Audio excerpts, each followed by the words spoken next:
It is early in the morning. The sun is rising over the village. Today is supposed to be a joyful day. A father is preparing to go to the wedding ceremony of his 20-year-old daughter. The father is about to leave the house. But suddenly, he remembers something he heard the previous day about a sermon from a prophet. I need to think about that. Yesterday, someone told me about the preaching of a prophet. Maybe I should listen to it before I go. Instead of leaving immediately, the father sits down. He takes out his phone, searches for the sermon, presses play, and places the phone on the table. Kaku chapter 51, Epistle to the Bride of Christ. On the day of the marriage, the bride can put on a white garment only if she is virgin. The white is the symbol of purity and virginity, and the bridegroom would raise the veil out of his future wife's face, which means that he will be the first man to discover this woman. Thus, in Israel, an already dishonored woman cannot dress in white on the day of her marriage, and she cannot put a veil on when she has already known another man in her life. Yet everywhere today, we can see an already defiled woman in a white dress. It's shameful for us who know what the white dress means. And when a woman does that, that's a deceit before God. A prostitute in a white dress, and even with a veil. I must go now. Before the blessing of the marriage.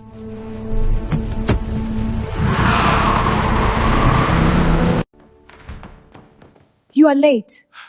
My daughter, I have something to tell you. Father-in-law, what is going on? Is something wrong? There is nothing wrong.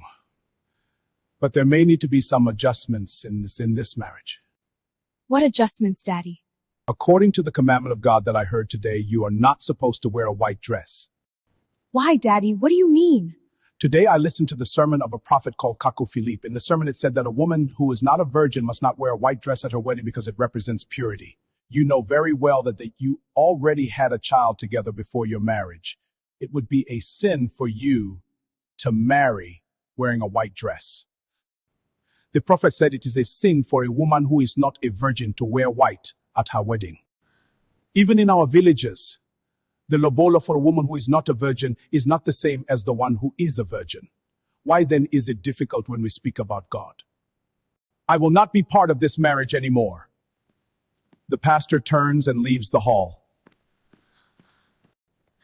Do you see what you have done, Daddy? My child, I do this because I love you. I want your marriage to be a blessing before God, not before people, but before the one to whom we will answer for every action on earth. But I do not want your marriage to be like many we see today, where people get married and their homes become like hell because of constant fighting. Okay, but now that the pastor has left, what should we do? If you and your husband agree, we can go to the disciples of Prophet Kaku Philippe. We can present this matter to them so they can guide us. There is no problem, Father-in-law. I respect you, and I know you want what is good for us. Yes, Daddy. I agree. Ladies and gentlemen, today's marriage will be postponed. We will give you a new date later.